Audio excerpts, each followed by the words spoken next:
Baik teman-teman, pada video kali ini kita akan membahas mengenai rangkaian RLC paralel ya, RLC paralel, tapi dia tanpa sumber arus atau sumber tegangan. Nah, kita akan analisa dulu untuk rangkaian berikut ini secara umum, sehingga kita bisa dapatkan gambaran bagaimana perilaku arus ataupun tegangan pada rangkaian ini. Jadi yang pertama kita lakukan analisis ya.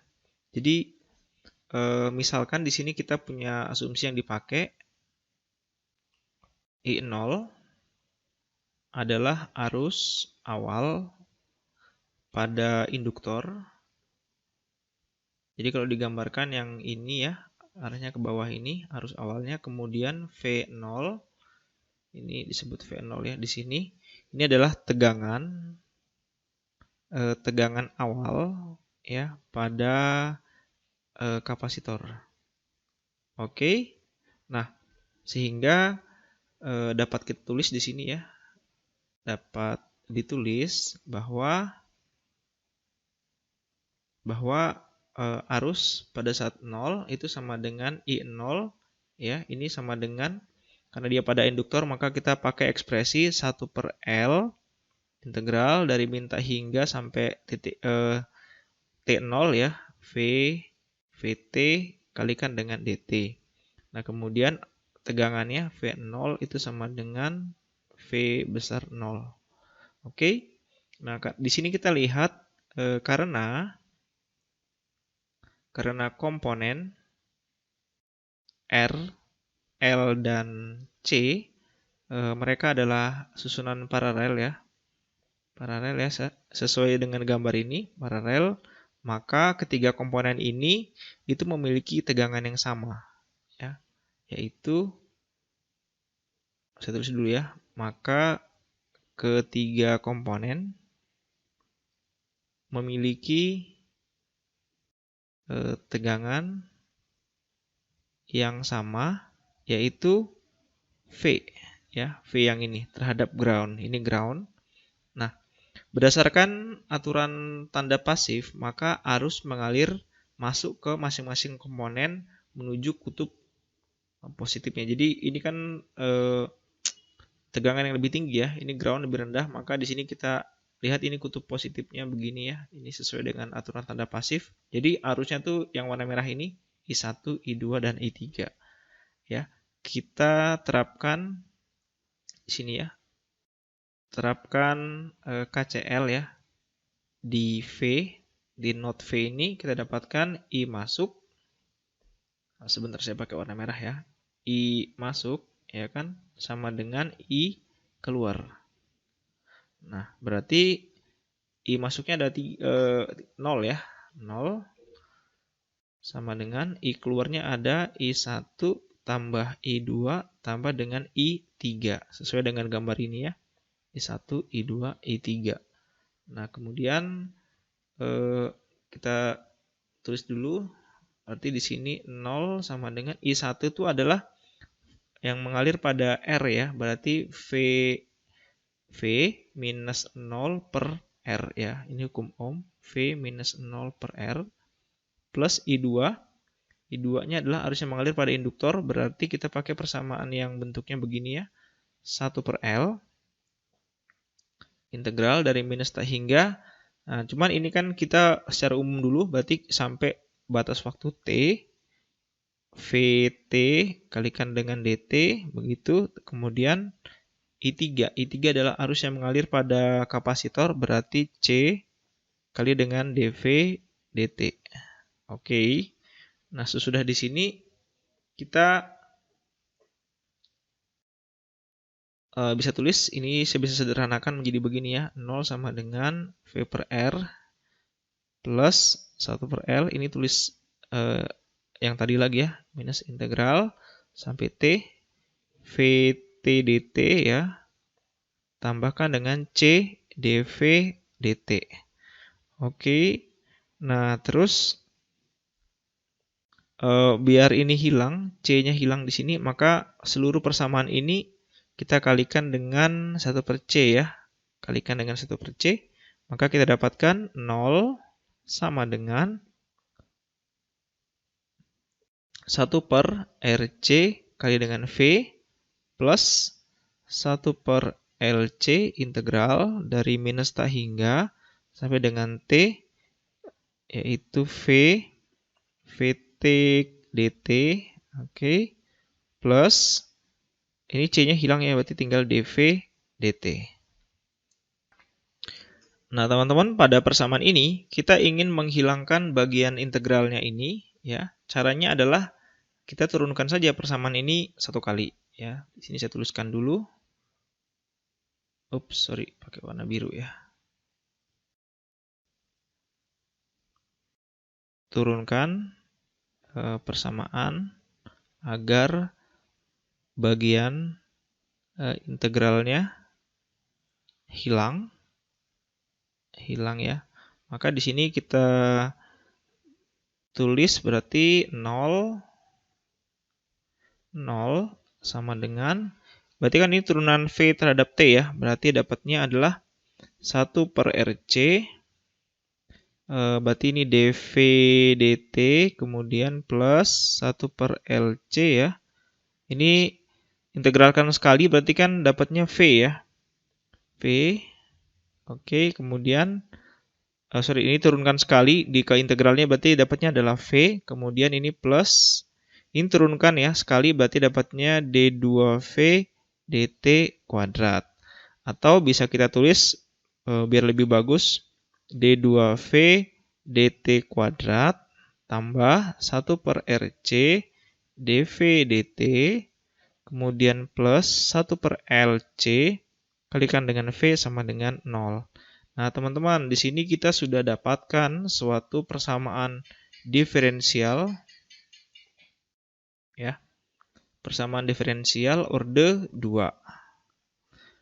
Nah, kemudian bila kita menuliskan secara lebih sederhana, jadi maksudnya begini. Bila dibuat suatu variabel ya. Misalkan variabelnya adalah S. Jadi saya tulis S itu sama dengan turunan pertama terhadap waktu dV dt begitu ya. Maka persamaan ini dapat ditulis ya menjadi persamaan ini ya. S kuadrat. Saya pakai warna merah biar enak. Oke, berarti dapatnya S kuadrat ya plus 1 per RC kalikan dengan S plus 1 per LC ini sama dengan 0. S itu variabel V ya. V-nya. Nah, dari persamaan ini kan persamaan kayak persamaan kuadrat aja ya. Maka kita bisa mencari ya, didapat akar karakteristiknya. Oke. Dari rumus ABC ya, rumus kecap nih. Rumus ABC ya, berarti S12 akar-akarnya S1 dan 2 itu sama dengan min B ya, berarti min ini bagian B-nya. Ini A-nya 1, B-nya 1 per RC, C-nya 1 per LC ya. Berarti kita dapatkan S12 sama dengan min B, min ini langsung solusi akhirnya aja ya. Yang paling sederhananya 1 per 2 RC ya. Plus minus akar 1 per 2 RC kuadrat minus 1 per LC. Nah, teman-teman nanti boleh diturunkan ya ini bagian ininya. Oke, ya. Terus jika dibuat lagi, nah ini jika ditulis, nah kita tulis misalkan alfa itu sama dengan 1 per 2 RC dan omega 0 ya sama dengan 1 per akar LC, maka persamaannya dapat ditulis ya. Maka dapat ditulis persamaan yang ini maksudnya. Ya, ini dapat ditulis menjadi S12 itu sama dengan minus alfa plus minus akar dari alfa kuadrat minus omega 0 kuadrat. Nah, ini sama kayak persamaan kita yang RLC seri ya. Nah, selanjutnya di sini kita tulis ada 3 solusi ya. Untuk kasus alfa lebih besar daripada omega 0, ini yang kita sebut sebagai overdamp. Ini sama juga ya teman-teman kayak yang biasanya. Nah, kalau misalkan pada kasus overdamp itu nilai dari L-nya, yaitu L-nya itu pasti lebih besar daripada 4R kuadrat C. Nah, akar karakteristiknya ini akan bernilai real dan negatif. Kemudian respon tegangannya ya. Respon tegangan. V fungsi T-nya itu sama dengan A1 E pangkat S1T tambah A2 kali dengan E pangkat S2T. Ini untuk kasus yang overdamp. Kemudian kasus yang selanjutnya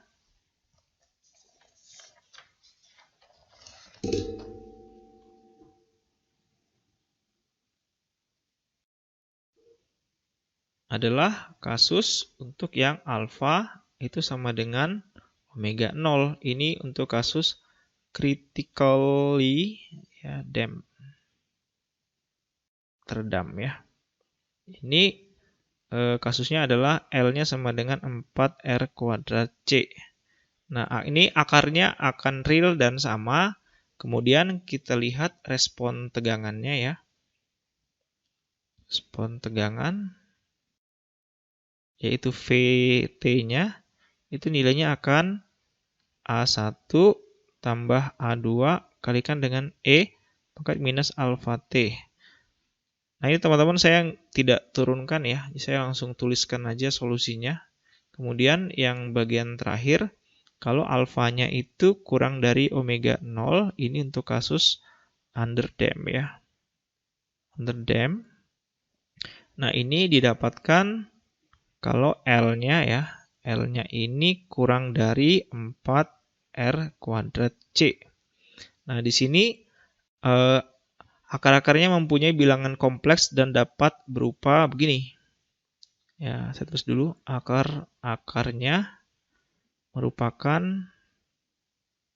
bilangan kompleks ya. Bilangan kompleks itu bilangan yang ada imajinernya. Jadi kita tulis S12-nya sama dengan minus alfa plus minus nanti ada komponen J ya. J omega kali D. Nah,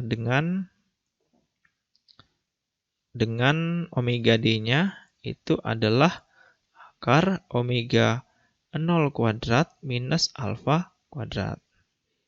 Oke, sehingga kita bisa tuliskan respon tegangannya ya, yaitu VT, ya ini agak panjang nih, E pangkat minus alfa T kalikan dengan A1 cos omega DT plus A2 sin omega D kalikan dengan T.